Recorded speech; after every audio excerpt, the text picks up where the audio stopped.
and welcome to Prolife Primetime News. Today is Friday, October 7th. I'm Teresa Watson. And I'm Leslie Palma. We are happy to be back for our full episode of the news after our abbreviated broadcast last week due to Hurricane Ian. We are happy to report that our headquarters and the homes of our local staff were not damaged, and we are praying for those who were not so fortunate. In our top story tonight, we will meet with Melanie Standiford, a mother of 13, who was fired for circulating a pro-life petition at her church. We will bring you the desperate attempt by the Biden administration to strengthen abortion access. I will show you Katie Darling's campaign ad that ironically supports abortion while celebrating the birth of her son in political news in a nutshell. You will hear about Planned Parenthood's plan for a mobile abortion mill and other headlines in Abortion in the News. Leslie and I will be taking you on the road with Priests for Life as we share the events many of us attended these last few weeks. Be sure to stay tuned till the end for our new movie recommendation for the week and show you the trailer. A television news station in Nebraska fired its news director for circulating a pro-life petition at her church. Melanie Standiford, a mother of 13, also was the co-anchor at KNOP in North Platte until she was abruptly terminated last week, with station officials questioning her ability to be unbiased when reporting on abortion. In August, she brought a petition to her church in Curtis that was collecting signatures to have the town declared a sanctuary city for the unborn. A story on the effort and her involvement was reported by the Flatwater Free Press on September 30th. Melanie was notified that day that she was being terminated. Melanie is joining us to talk about what could be an illegal action on the part of Gray Television, the Georgia-based owner of KNOP. Hi, Melanie, and thanks for joining us. Hi, thank you so much for having me. I appreciate it. Well, Melanie, we're glad you're here with us. And how long have you been at KNOP? And has there ever been any indication that management was aware or unhappy with your pro-life stance? I've been there for 5 years. And I started as a journalist, and I worked my way up the ranks to be news director.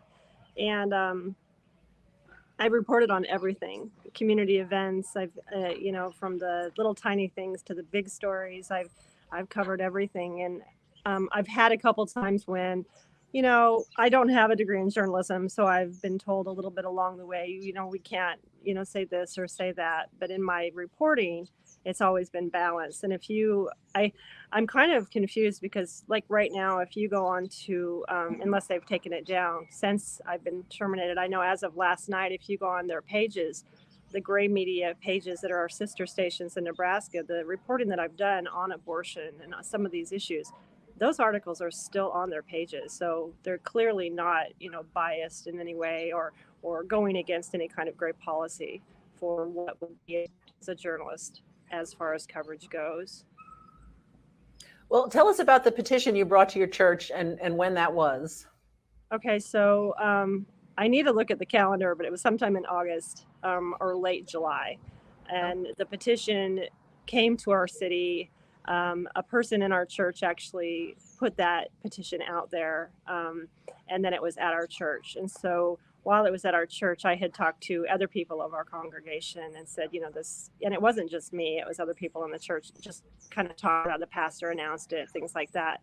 Well, I'm on our church council. I'm actually the delegate for St. John's Lutheran Church in Curtis. And so I'm on the board. And while I was sitting there, people were signing it, and I witnessed that. And then apparently once you witness a signature go on a petition, you're the person that has to turn it in to have it notarized. And so that's what I did. And then I also it was shared with the Berean Church, and the same thing there. Those things were notarized by me. So roughly 47 of the 80 some signatures were all gathered at our church or at the Berean Church. And a couple of people that go to our church that weren't in church that Sunday then signed it outside of church. Well, Melanie, how did you get the news that you were being fired? I had Friday off. I've told everybody I kind of do everything. I report, I anchor, I produce, I do web, I do payroll, a little bit of everything. And so I found myself in a very short-staffed environment doing all of that. Even, I think last week I slept on my office floor one day because I did the morning show and I did the night show. And so I took Friday off. And so I was home Friday, and I got a text message from my direct supervisor saying they had an immediate need to be in North Platte, an unexpected need to be in North Platte, and they needed to talk to me about something important. And could I please meet them at 6 o'clock? Well, it's a 45-minute drive. And so I said yes. And so I got my kids settled, and I got in my car and drove the 45 minutes to walk in, be told, this is your last day with Gray, please leave. Wow. I wanted to take some of my stuff home, but I was so emotional that we decided it would be better to do it at a later time, just to go ahead. And because I'm mostly concerned about my staff, the young kids that I brought from all over the country to work there. And so I was sad. And then I left, and then my husband and one of my daughters actually went back with me on Monday to clean out my office. Well, it sounds like they're going to be scrambling without you, but do you have any legal recourse? I have one attorney that's digging through everything. He reached out to me, and he's got one of his attorneys and him are working on kind of deciding what this looks like, what exactly Gray's policy was, because if they had a specific policy, the way they're wording it, like in quotations in newspapers and stuff, I'd never heard that. I mean, clearly, I'm not a journalist. I have a master's degree in international security and intelligence. I'm getting my PhD in forensic psychology. I've never had any journalistic training. But clearly I know ethics, and I know what's allowed and what's not. And this was in my church. This was with people that have known me my whole life. Like, I was baptized in this church as an infant. These are people that, it's a small town. We're the Easter city of Nebraska. They know I'm pro-life. They know I'm a Christian. And this was happening in my privacy of my own. Basically, I consider it my home. And so they're stating policy that this is exactly what their policy is. And I know ethics. I know you can't go on and do this and this and this. But I wasn't doing those things. I wasn't taking selfies by a pro-life sign saying, hey, sign this petition if you're cool like me. Yeah, I didn't do anything like that. I had the pro-life chain, the prayer chain woman in North Platte told me that she thought I was pro-choice, because I always quote both sides. I quote the ACLU, I quote Planned Parenthood, I quote Mark Lee Dixon. I do both sides. And so there was never any reason. This happened 2 months ago until this person from a newspaper that's a liberal newspaper in Omaha decided to put my name in there, misquote me, misconstrue what I said. At the end of that conversation with her, I was very flustered. I started too early in the morning. I shouldn't have. I was working till 3 a.m. I shouldn't have taken that phone call. But when she said, finally, she said, well, I'm a journalist. I have ethics. I would think that you would too.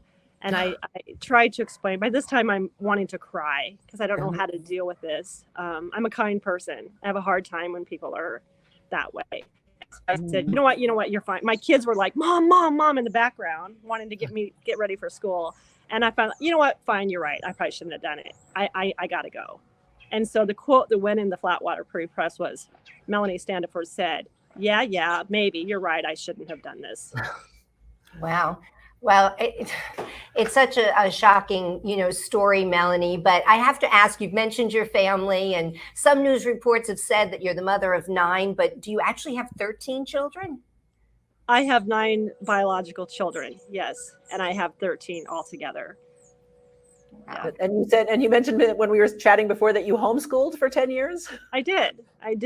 Much to my children's, they like to tell me that it was not the best, that I was mean to them. I made them do things. I made them learn all these things. So, but they're doing well. I have very successful children, the ones that are grown, and then I still have small children at home. Oh, well, I'm just a mother of 3, and so I'm amazed by you. And I want to thank you for joining us and for your commitment to life. And I hope that everything, works out for you. Thank you. I don't know where I'm going. I don't know what my path is. I am, a child of God first, a wife, a mother. Those things come first. So we'll see what happens.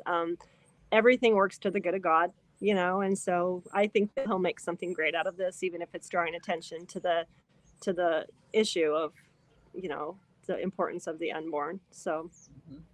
Well, absolutely, Melanie. And we reached out to Shannon Booth, the vice president and general manager for Gray Television, for a comment on Melanie's firing. She did not get back to us, but in a statement to Nebraska Public Media, she said, KNOP can confirm that our life-standing company policy encourages civic involvement among our employees, so long as such activities do not give the appearance of interfering with journalistic impartiality.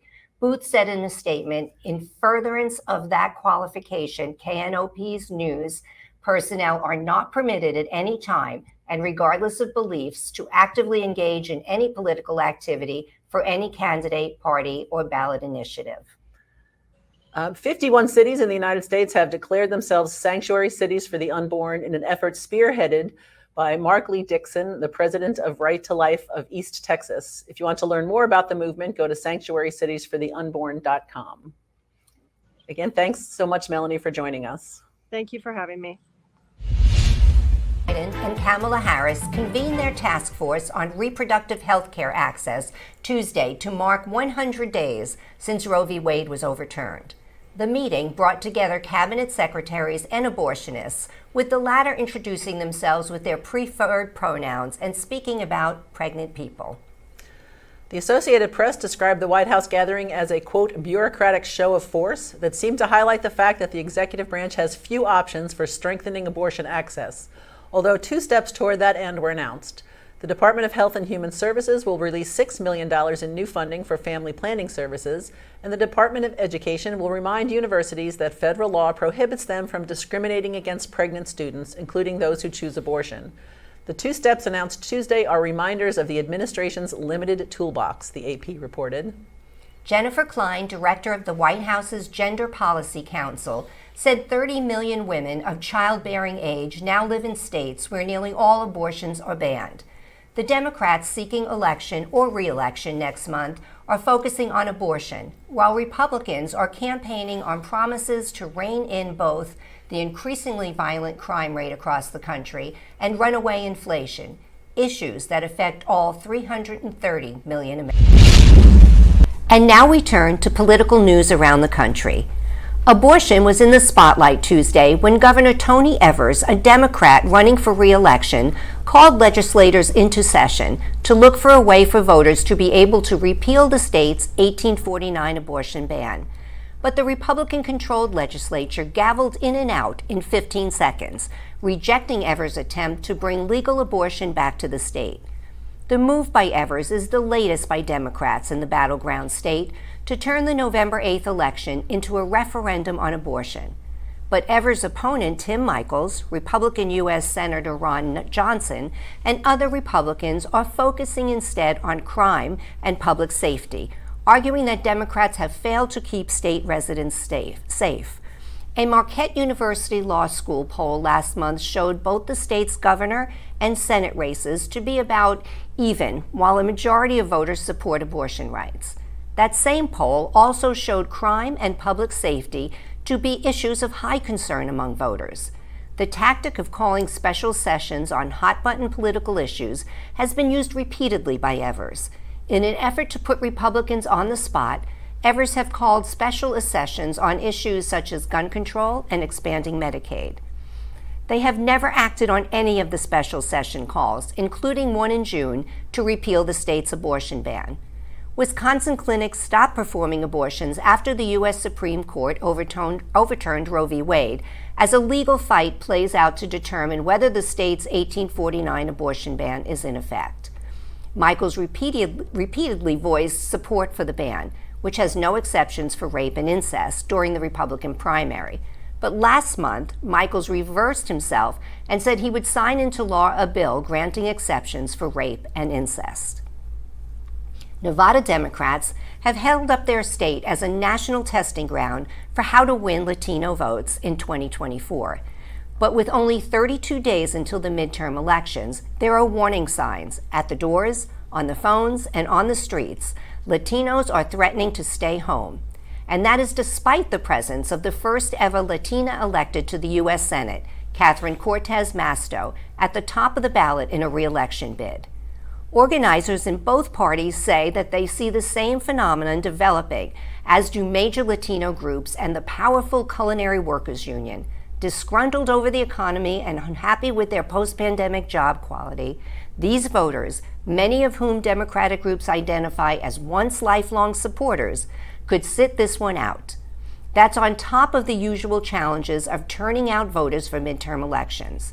A September 19th fall election memo from Equus Research, a group that studies trends within the Latino electorate, said Latinos unhappy with Democrats weren't necessarily defecting to Republicans. The memo said many Latino voters who in past elections have voted with Democrats are today persuadable, but Republicans have so far failed to win them over. It noted Democrats needed 2/3 of Latino voters to fend off GOP challenges, and Republicans needed 1/3. Katie Darling, an account executive for a Louisiana tech company, was 7 months pregnant when Roe v. Wade was overturned in June. Her pregnancy had been classified as high risk and told the Washington Post on Monday that if something went wrong, my doctors wouldn't know what kind of care they were allowed to provide me. Her first reaction was to tell her husband they needed to immediately move out of Louisiana. Her second reaction was to stay and run for Congress. This week, she released a campaign ad that is receiving a lot of attention. Here is the ad. I'm Katie Darling, and I live on a farm in St. Tammany Parish. Our family composts, collects rainwater, and grows our own food. My husband and daughter help take care of the chickens. And there's someone else who's going to be joining us and helping to pitch in with farm life very soon. But these days, I worry about storms that are stronger and more frequent because of climate change, about our kids underperforming public schools, and about Louisiana's new abortion ban, one of the strictest and most severe in the country. We should be putting pregnant women at ease, not putting their lives at risk. I haven't spent my career in Washington. I've worked my way up from bartender to CEO.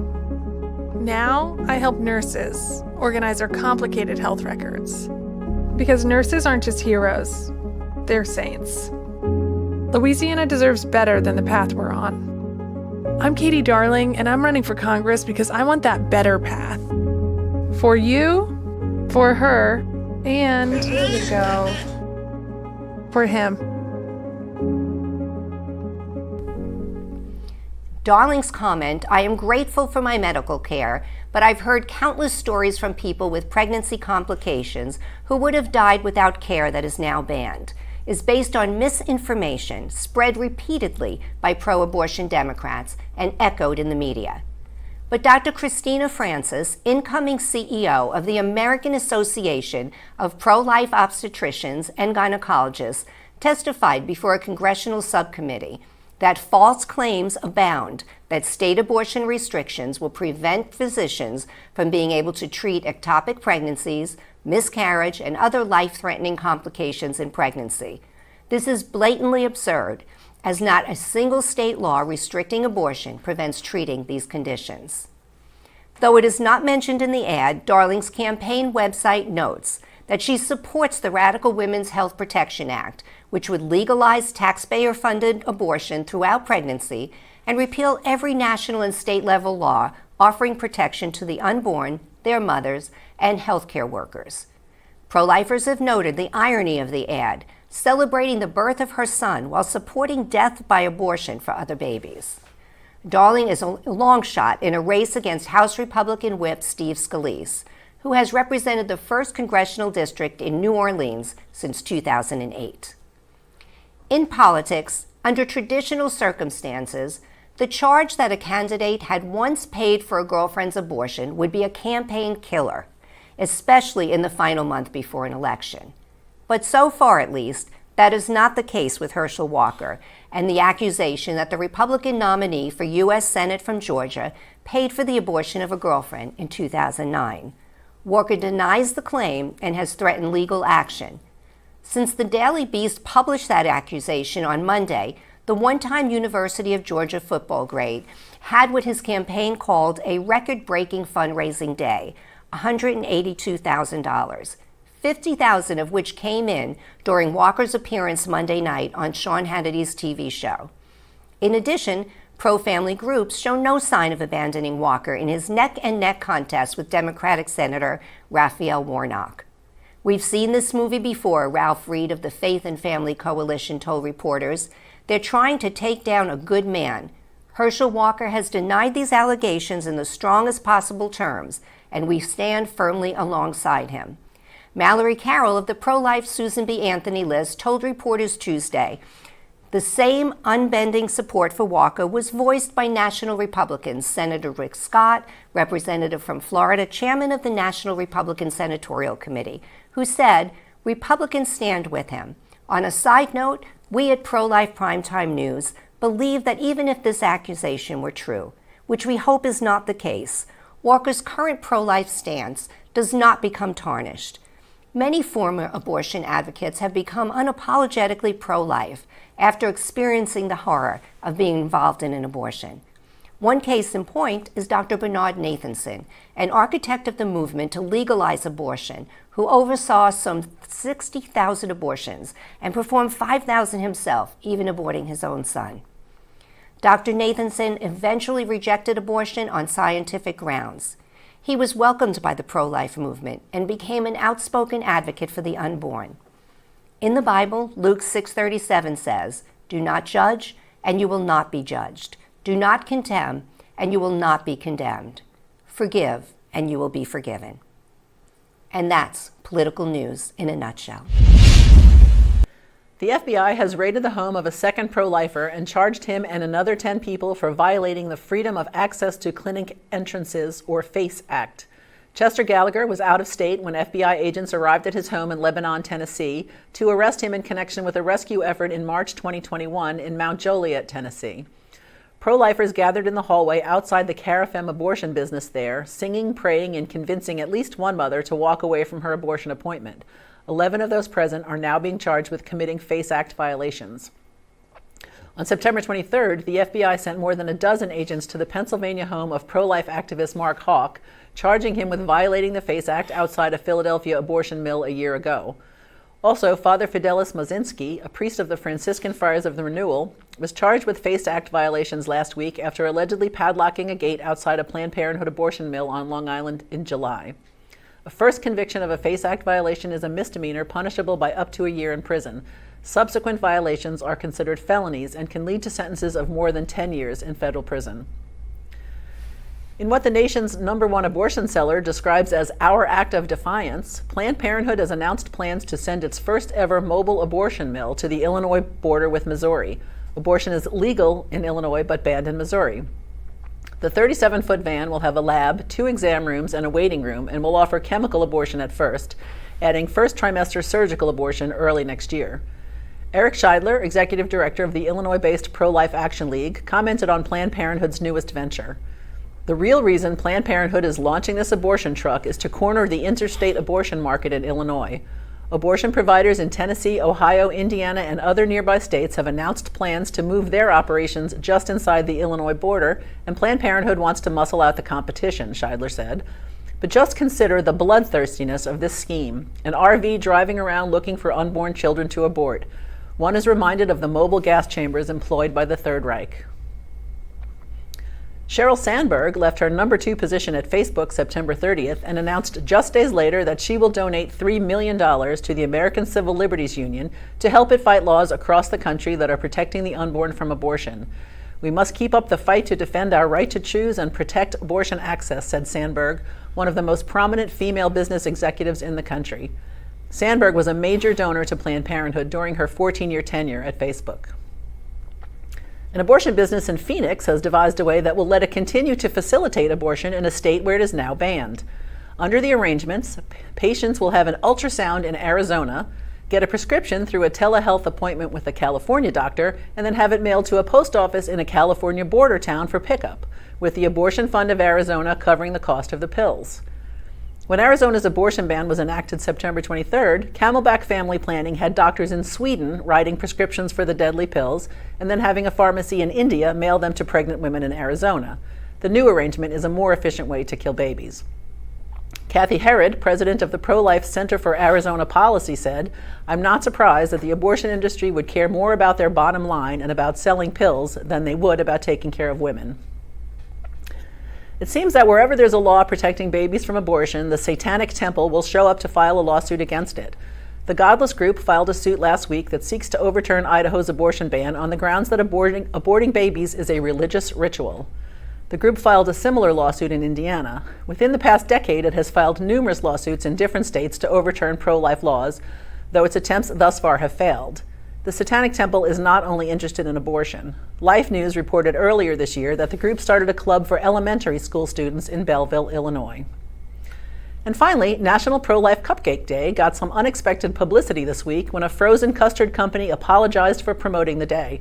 Kopp's Frozen Custard, with 3 stores in Milwaukee, promoted its Hey Cupcake custard flavor in connection with Cupcake Day coming up this Sunday. Linking National Pro-Life Cupcake Day with our long-running flavor, Hey Cupcake, was an oversight on our part and an honest mistake, Kopp said in a statement on Twitter. "It was never our intention to get political and appear as though we have taken a side in this ongoing debate." The company mentioned the pro-life observance in its October flavor forecast brochure, prompting calls from angry, presumably pro-abortion customers. The company promises to be more diligent in the future when linking its custard to national holidays. And that's Abortion in the News. Priests for Life wants you to come with us on the road as we minister to the pro-life movement nationwide. We hope it inspires and encourages you as much as the events themselves inspire and encourage us. On September 23rd, Father Frank Pavone was part of a live panel discussion at the Texas Faith, Family, and Freedom Forum in Austin. He had the opportunity to meet with Jonathan Sens, the president of Texas Values, and Colonel Alan West. You may recall in a previous Priests for Life on the Road segment, we told you about Father Frank and our production team visiting JMJ Pregnancy Center in Orlando. Well, Father Frank Pavone had the opportunity on September 24th to be the guest speaker at the JMJ Pregnancy Center banquet, where some of the taped footage was also presented. After the banquet, Father Frank spoke with and blessed the Catholic high school girls who helped to set up and make sure the evening's event went smoothly. Father Frank spoke at 2 40 Days for Life events on Sunday, September 25th. He was with Matt Britton from the 40 Days for Life leadership team. They attended events at the Santa Fe Elks Club and Southwestern Women's Options in Albuquerque. There was a strong Silent No More presence at Southwestern Women's Options, an abortion mill that is one of the most notorious late-term abortion centers in the nation. They kill babies even in the 3rd trimester. Father Frank also met with former U.S. Congressman Bill Redmond of New Mexico's 3rd District and pro-life attorney Michael Seibel in Santa Fe, where Father Frank spoke to a group of pro-life activists. On Sunday, October 2nd, at the start of Respect Life Month, I was able to, along with Janet Marano, the Executive Director of Priests for Life, to help organize and participate in the first Life Chain held at Divine Mercy Catholic Church in Merritt Island, Florida, where we both live. Life Chain is a peaceful and prayerful public witness of pro-life individuals standing for 90 minutes, praying for our nation and for an end to abortion. It is a visual statement of solidarity by the Christian community that abortion kills children and that the Church supports the sanctity of human life from the moment of conception until natural death. Signs are held proclaiming abortion kills children, adoption the loving option, Jesus forgives and heals, Lord forgive us and our nation. This was the 35th year that Life Chain Sunday was held in our nation.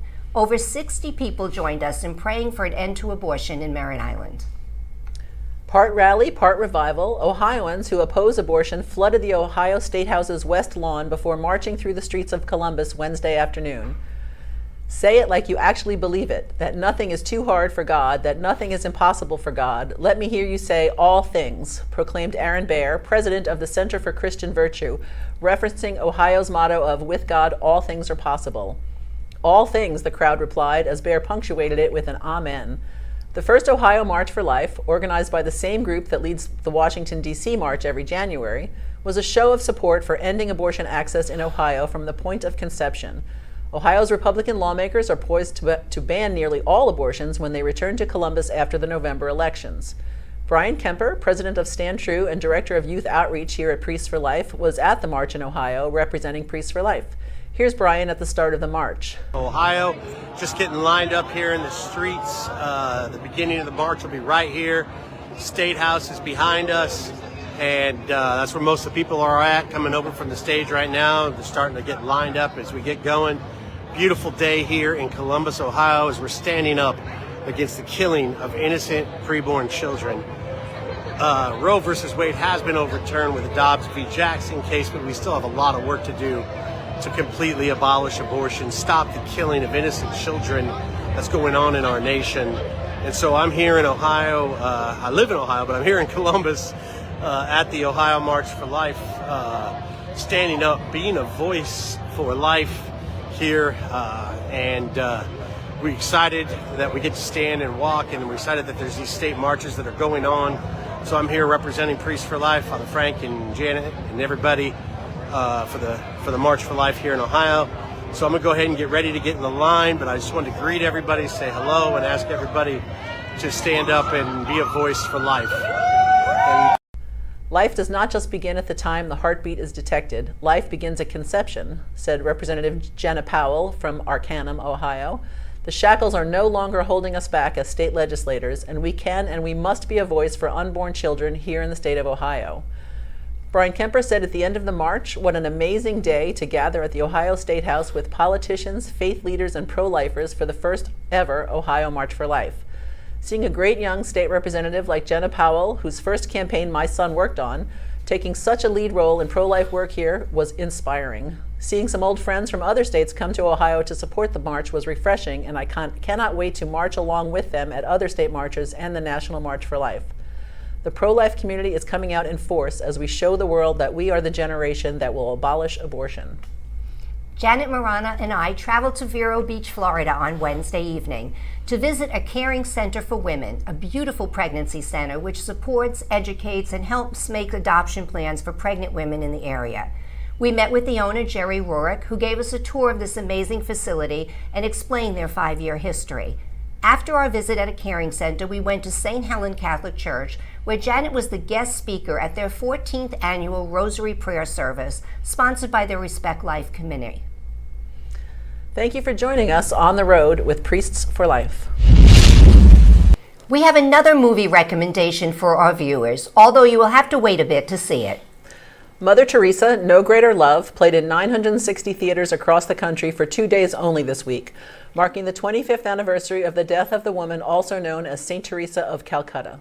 The documentary was produced by the Knights of Columbus and directed by Emmy Award winner David Nolari, whose work includes the film Liberating a Continent, John Paul II, and The Fall of Communism.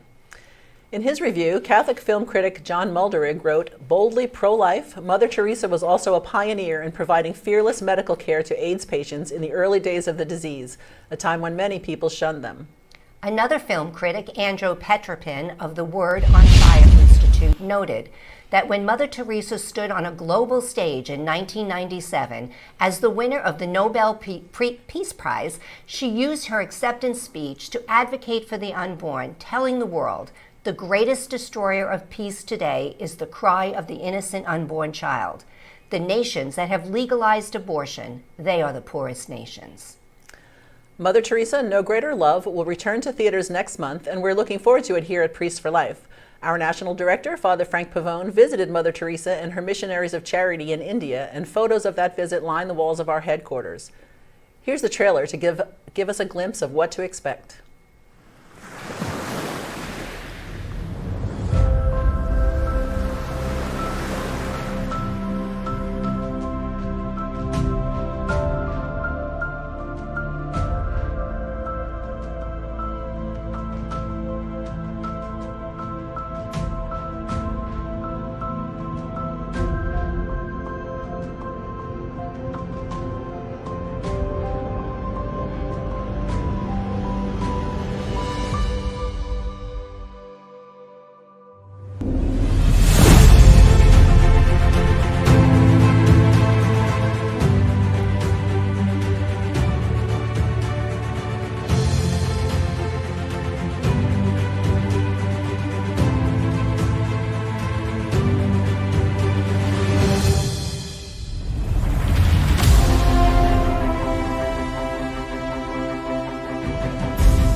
Thank you so much for joining us on Pro-Life Primetime News, produced at Priests for Life headquarters in Titusville, Florida. We hope you will join us every Friday at 9 p.m. Eastern Time.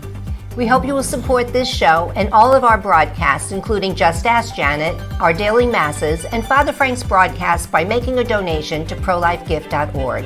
These donations help fund all of our work here at Priests for Life, which enables us to continue educating, equipping, and activating the pro-life community to end abortion. Do you have an idea for a story? Are you someone whose baby was saved because of the help of a sidewalk counselor? Would you like to expose something in the abortion industry? Then please email us at media@priestsforlife.org. I'm Leslie Palma, Communications Director. And I'm Teresa Watson, Executive Manager. Remember, life is the only choice.